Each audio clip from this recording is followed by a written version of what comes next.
亲爱的朋友们，欢迎来到微光夜读。爸，我可能要辞职了。为什么？我们主管说我不适合这行，让我主动离职。他这么说的，当着所有人的面。那你想怎么办？我也不知道。没关系，爸爸知道该怎么办。有时候，看起来普通的父亲，往往能在关键时刻给孩子最有力的支撑。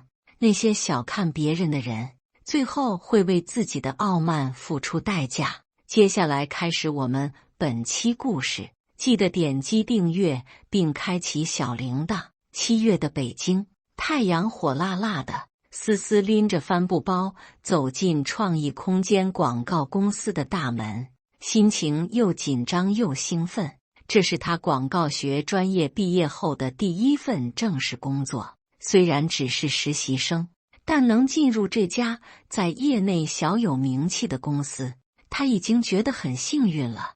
你就是新来的思思吧？我是王婷，创意部主管。一个穿着黑色职业套装的女人走过来，30多岁的样子，画着精致的妆容，说话的语气听起来有些冷淡。王姐好，我是陈思思，请多指教。思思赶紧站起来，有些紧张地打招呼。行了，别那么客套，先熟悉一下环境吧。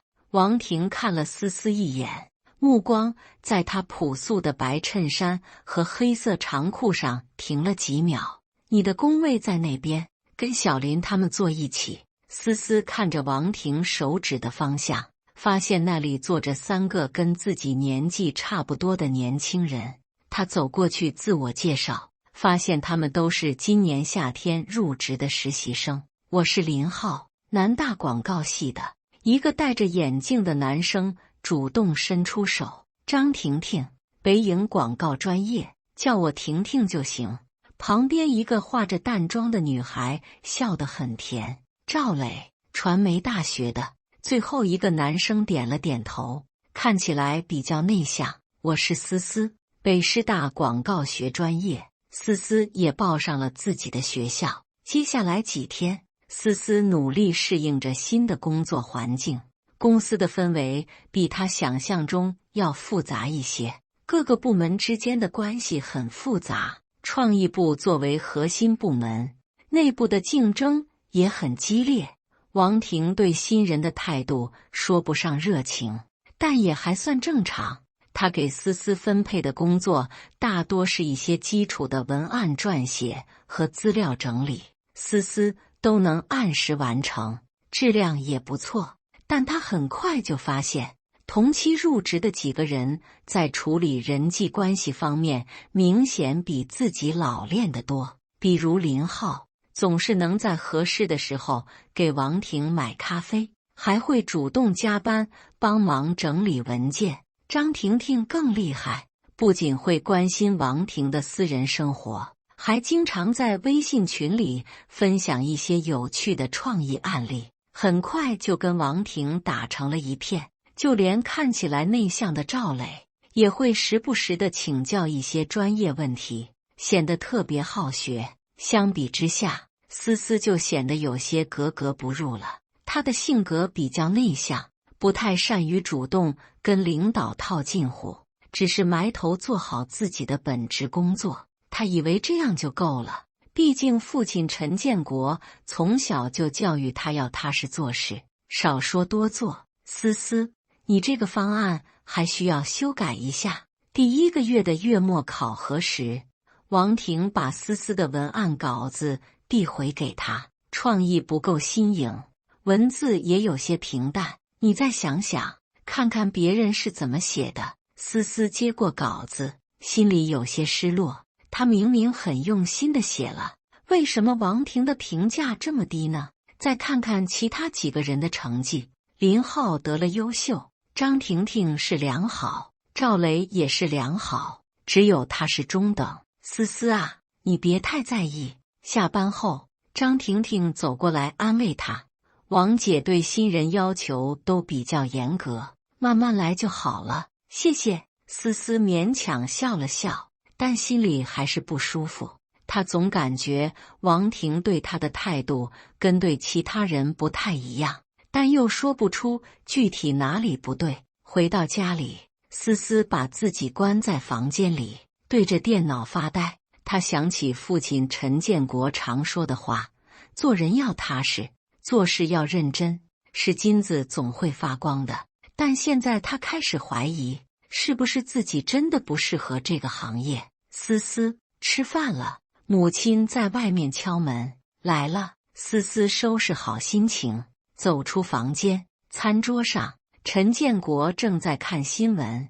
他是一个50岁的中年男人，身材不高，长相普通，典型的技术人员形象。在家里，他话不多，但总是默默关注着女儿的一举一动。工作怎么样？陈建国放下手机，看着女儿问道。还行吧。思思不想让父母担心，随口应付了一句。陈建国点了点头，没有继续追问。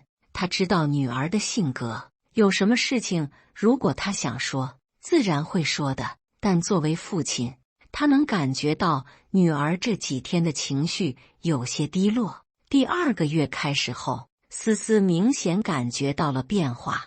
王婷分配给她的工作越来越琐碎，要么是整理过期的资料，要么是复印一些不重要的文件。那些有创意含量的项目，从来轮不到她参与。思思，你把这些去年的案例都整理一下，做个分类表格。王婷把一大摞资料放在思思桌上，下周要用。思思看着那些资料，心里有些疑惑。这些案例大多已经过时了，公司的资料库里都有电子版，为什么还要他重新整理呢？但他没有多问，默默地开始工作。这时候，林浩被安排参与一个重要的汽车广告项目，张婷婷负责一个化妆品品牌的创意策划，就连赵雷也分到了一个不错的任务。只有思思还在处理那些重复性的工作。更让思思难受的是，部门里的聚餐活动，她总是被遗忘。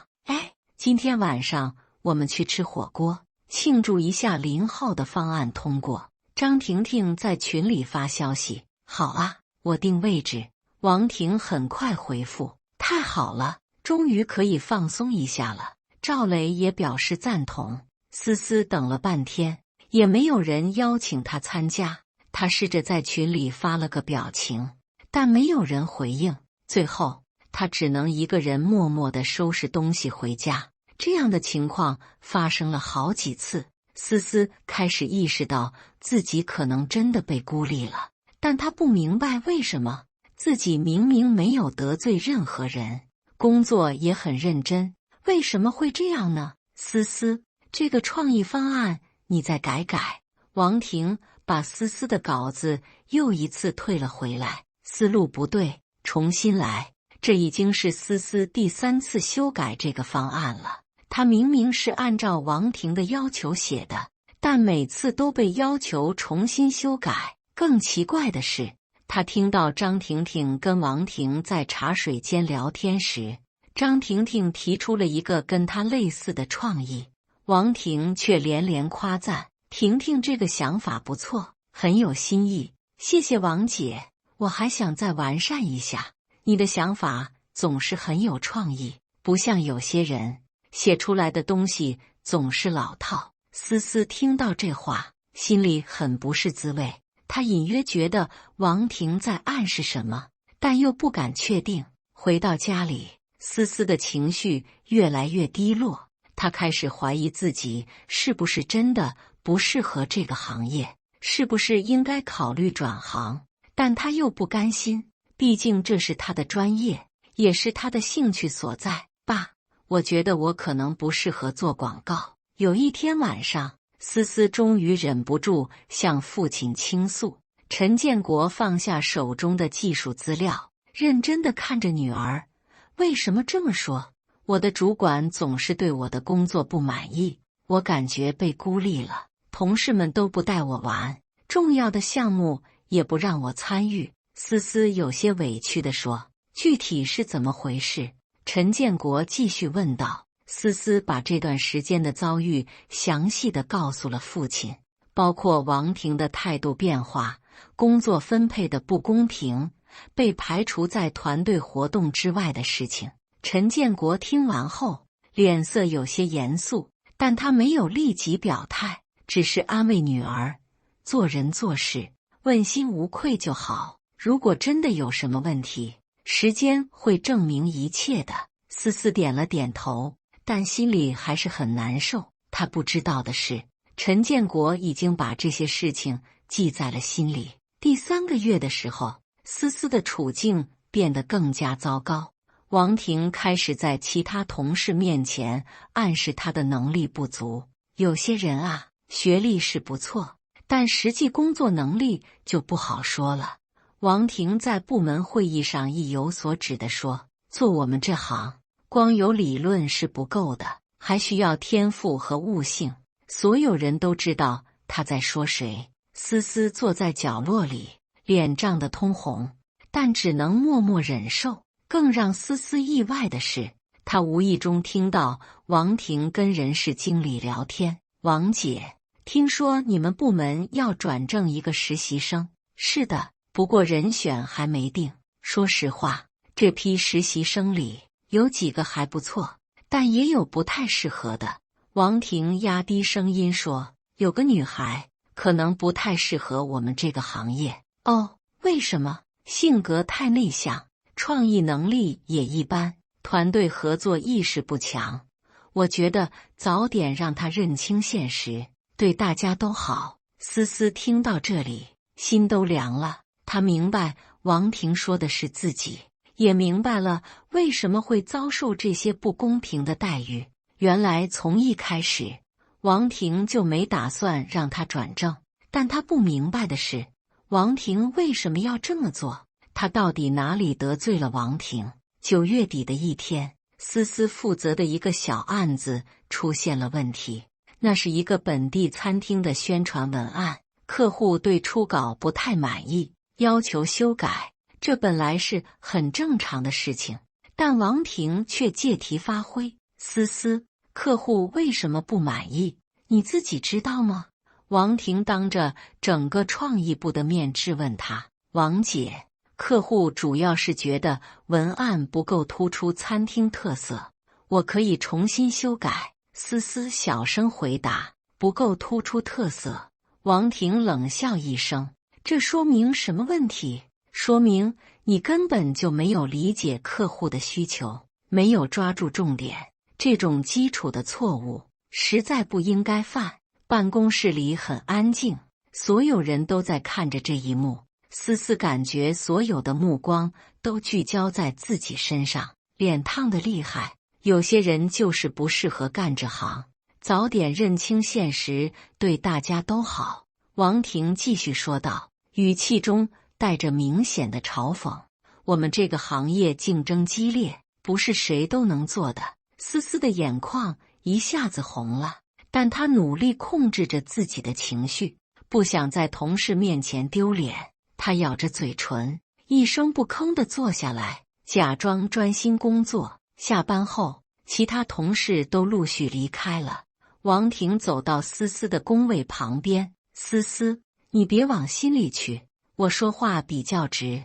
王婷的语气看似缓和了一些，但思思能听出其中的虚假。不过说句实在话，这个行业确实竞争激烈，压力也大。你要是觉得不适应，主动离职总比被开除好听一点。思思抬起头看着王婷，眼中满含泪水。王姐，我哪里做得不好？你可以直接告诉我，我会改的，这不是改不改的问题。王婷摇了摇头，有些东西是天生的，勉强不来。我这也是为你好，与其在这里浪费时间，不如早点找到适合自己的工作。说完，王婷拿起包走了，留下思思一个人坐在空荡荡的办公室里。那天晚上，思思回到家里就再也控制不住情绪了。她躲在房间里大哭，把这几个月来受的委屈全都发泄出来。母亲听到哭声，赶紧过来安慰，但思思什么都不说，只是一个劲的哭。思思怎么了？陈建国下班回家，看到这个情况，有些担心，不知道从回来就一直在哭，什么都不说。母亲也很焦急。陈建国轻轻敲了敲女儿的房门：“思思，爸爸进来一下好吗？”过了一会儿，房门开了，思思眼睛红肿，看起来很憔悴。告诉爸爸，到底发生什么事了？陈建国坐在床边，语气很温和。思思再也忍不住了，把今天的事情，还有这几个月来的所有遭遇，都原原本本地告诉了父亲。他说到王婷的刁难，说到同事们的冷漠，说到自己的委屈和无助。陈建国听得很认真，脸色越来越严肃。他虽然不是做广告的，但他知道什么叫职场霸凌，也知道自己的女儿遭受了不公平的待遇。爸，我是不是真的不适合这个工作？思思哭着问道。当然不是，陈建国坚定地说，你很优秀，只是遇到了不好的人，这件事爸爸来处理。爸，你别去，这样会让我更难堪的。思思赶紧说道。放心，爸爸有分寸。陈建国拍了拍女儿的肩膀，有些人啊，就是欺软怕硬，他以为你没有人撑腰，就可以随便欺负。明天爸爸去一趟你们公司，跟他好好聊聊。思思还想说什么，但看到父亲坚定的表情，他知道劝不动了。第二天上午，陈建国请了半天假，直接来到了创意空间广告公司。他穿着一件普通的白衬衫和深色裤子，看起来就像一个普通的中年上班族。前台小姐看到他，礼貌地询问：“请问您找谁？”“我找王婷，创意部主管。”陈建国平静地说。“请问您是？”“我是陈思思的父亲。”前台小姐愣了一下，然后拨通了创意部的电话。很快，王婷下来了。王婷看到陈建国，心里有些不屑。这个中年男人看起来很普通，穿着也很一般，应该就是个普通的工薪阶层。“您就是思思的父亲吧？”“我是王婷。”王婷勉强挤出一个笑容，但语气中带着明显的傲慢。“是的，我想跟你聊聊我女儿的工作情况。”陈建国的语气很平静。“这样吧，我们找个地方坐下来谈。”王婷带着陈建国来到公司的接待室。“不过说实话，你女儿确实不太适合我们这个行业，我也是为她好，早点换个环境对她的发展更有利。你觉得她哪里不合适？”陈建国问道。“各方面吧。”王婷不耐烦地说，“性格内向，创意能力一般，团队合作意识也不强。做我们这行，这些都是硬伤。听说你让他离职？”陈建国继续问道，语气依然很平静。“我只是给他一个建议。”王婷有些不耐烦了。说实话，他留在这里也是浪费时间，还不如早点找到适合自己的工作。陈建国静静地看着王婷，过了几秒钟，他淡淡地说了一句话：“试试看。”“什么？”王婷有些莫名其妙。“试试什么？”“试试看让我女儿离职。”陈建国的语气依然很平静，但王婷莫名地感到一丝寒意。正当王婷想要发作的时候，接待室的门突然被推开了。公司的总经理张总匆忙走了进来，脸上带着惊讶和紧张的表情。“陈总监，您怎么来了？”张总看到陈建国，立刻换了一副表情，满脸堆笑。“有什么指示吗？我怎么不知道您要来？”王婷听到陈总监这个称呼，整个人都愣住了。他瞪大眼睛看着眼前这个普通的中年男人，完全不敢相信刚才张总叫他什么。“我来看看我女儿的工作环境。”陈建国淡定地说。“你女儿是？”张总小心翼翼地问道。“陈思思在创意部实习。”张总立刻看向王婷，眼神中带着责问的意味。王婷这时候已经完全慌了，她想起自己刚才对陈建国的态度，心里悔得肠子都青了。陈总监，真是不好意思，我不知道思思是您的女儿。王婷声音都有些颤抖了，如果有什么地方招待不周，请您多包涵。你刚才不是说我女儿不适合这个行业吗？陈建国看着王婷，语气依然平静，还建议她主动离职。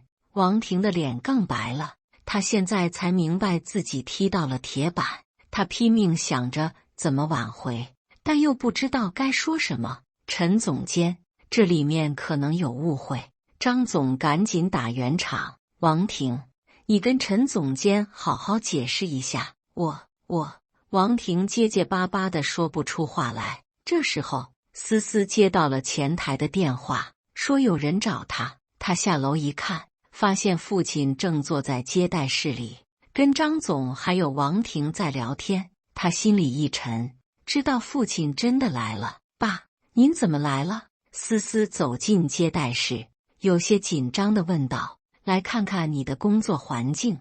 陈建国站起来，顺便跟你的领导聊聊。张总这时候才完全明白了情况，他立刻想起了公司正在竞争的那个项目——恒泰机械集团的年度广告代理项目，价值2000万。恒泰机械的技术总监正是眼前这位陈建国。张总的额头开始冒汗了，这个项目对公司来说太重要了。如果因为王婷的愚蠢行为丢掉这个项目，那损失就太大了。陈总监，我们公司一直很重视人才培养，尤其是像思思这样优秀的年轻人。张总赶紧表态，如果在工作中有什么不愉快的地方，我们一定会妥善处理。王婷这时候才完全明白了事情的严重性。他这几个月一直在想办法接触恒泰机械的关键人物，希望能为公司争取到这个大项目。没想到关键人物竟然就在眼前，还是被他刁难的实习生的父亲。陈总监，我真的不知道思思是您的女儿。王婷的声音都有些颤抖了。如果我有什么做的不对的地方，请您原谅。我女儿在公司的表现如何，你应该很清楚。陈建国看着王婷，为什么要刁难她？王婷已经完全没有了刚才的傲慢，她低着头，不知道该怎么回答。她总不能说是因为想给侄女腾位置吧？张总看到这个情况，心里对王婷的不满已经到了极点。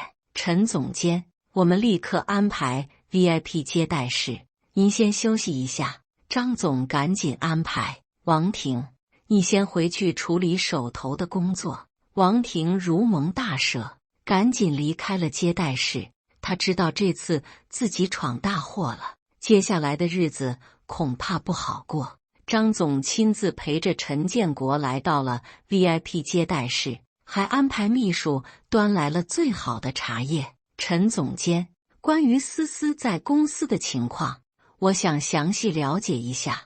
张总小心翼翼地说，如果确实存在问题，我们一定会认真处理。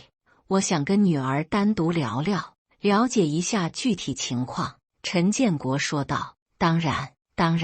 张总赶紧同意。思思，你跟陈总监好好聊聊，我先出去一下。爸，您到底是什么身份？张总为什么对您那么客气？思思忍不住问道。我是恒泰机械的技术总监。陈建国简单地说。恰好你们公司在竞争我们的广告项目。思思这才明白了事情的复杂性。他没想到父亲的身份竟然这么重要，也没想到这个巧合会这么戏剧性。这时候，张总正在办公室里召开紧急会议，参会的有各部门的主要负责人，包括刚才还在发抖的王婷。我宣布一个决定。张总的脸色很严肃。从今天起，王婷调离创意部，去行政部担任副主管。创意部的恒泰项目由张主管负责。王婷听到这个决定，心如死灰。他知道这是变相的降职，也知道自己再也没有机会参与重要项目了。另外，陈思思调到策划部，由张主管直接带教。张总继续宣布，公司要为每一个人才提供最好的发展平台。会议结束后，王婷独自坐在会议室里，心情复杂。她没想到自己的一个错误决定会导致这样的后果，但更让她难受的是，她知道这一切都是自己咎由自取。张总重新回到 VIP 接待室，向陈建国汇报了公司的处理决定。陈总监，我们已经做出了调整，思思将调到策划部，由我们最优秀的张主管负责培养。至于王婷，她确实存在管理问题，我们已经做出了相应的处理。陈建国点了点头，我希望这只是一个开始。我女儿需要的是一个公平的工作环境，而不是什么特殊待遇。您放心，我们一定会提供最公平的环境。张总连连保证。那么恒泰的项目该怎么谈还怎么谈，不要因为我女儿的事情有任何改变。陈建国强调道，我是技术总监，广告项目的决策权在营销部门。张总听到这话，对陈建国更加敬佩了。这样的人才是真正的专业人士，公私分明，值得尊敬。1周后，思思正式调到了策划部。新的主管张华是一个40多岁的资深广告人，为人和善，专业能力很强。他对思思的态度完全不同于王婷，更多的是鼓励和指导。思思，你的文字功底其实很不错，只是缺少一些实战经验。张华看着思思的作品说，我们慢慢来，不要急。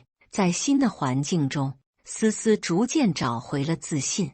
她发现原来自己并不是没有天赋，只是之前遇到的不是好老师。同时，王婷在行政部的日子并不好过。她从创意部主管降为行政部副主管，工作内容也从有创意性的项目变成了琐碎的行政事务。更让她难受的是，她的侄女小婷原本计划入职的事情也彻底泡汤了，因为公司已经不再需要新的实习生。但王婷并没有就此认命，她知道这一切都是因为陈建国，心里对他和思思都产生了怨恨。她开始暗中打听陈建国的背景，想要找到报复的机会。经过一番了解，王婷发现陈建国确实是恒泰机械的技术总监，在业内很有声望。但他也发现了一个机会，恒泰机械的最大竞争对手华强集团也在寻找广告合作伙伴。王婷想到了一个计划，如果能够破坏恒泰的项目，让华强集团拿到更好的广告服务，那么陈建国在公司的地位可能会受到影响，他也能够出一口恶气。于是王婷开始秘密联系华强集团的人，透露一些关于恒泰项目的内部信息。他以为自己做得很隐秘，但实际上他的一些异常行为已经被同事注意到了。有一天下午，思思在复印资料的时候，无意中听到王婷在打电话。华强那边的要求我已经了解了，你们放心，恒泰的方案我这里都有。思思听到这话，心里一惊。他虽然不太懂商业竞争，但也知道泄露客户信息是很严重的问题，更何况这个客户还是他父亲的公司。但他也有些犹豫，毕竟这是他的怀疑，没有确凿的证据。如果他举报王婷，会不会被人说是公报私仇？回到家里，思思把这件事告诉了父亲。你确定听到的内容是这样的？陈建国的表情很严肃。我确定。他提到了华强，还说恒泰的方案他都有。思思肯定地说。陈建国沉思了一会儿，这件事你打算怎么处理？我不知道。思思有些迷茫。如果我举报他，别人会不会说我是报复？思思，你要明白一个道理。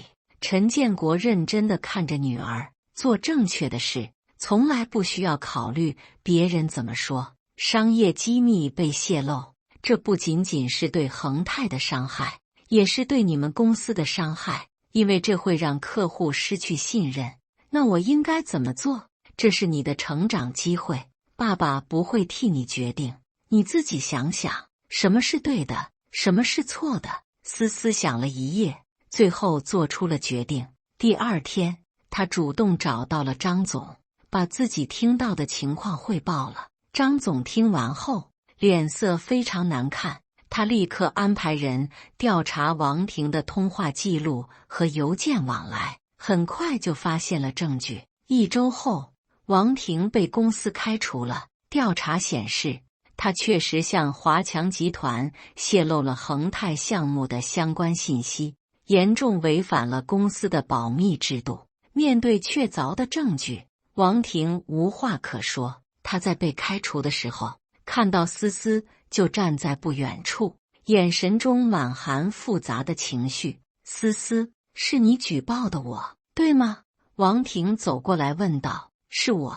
思思平静地回答。你做错了事，就应该承担后果。王婷苦笑了一下。我没想到，最后是被你给扳倒了。不是我扳倒了你，是你自己扳倒了自己。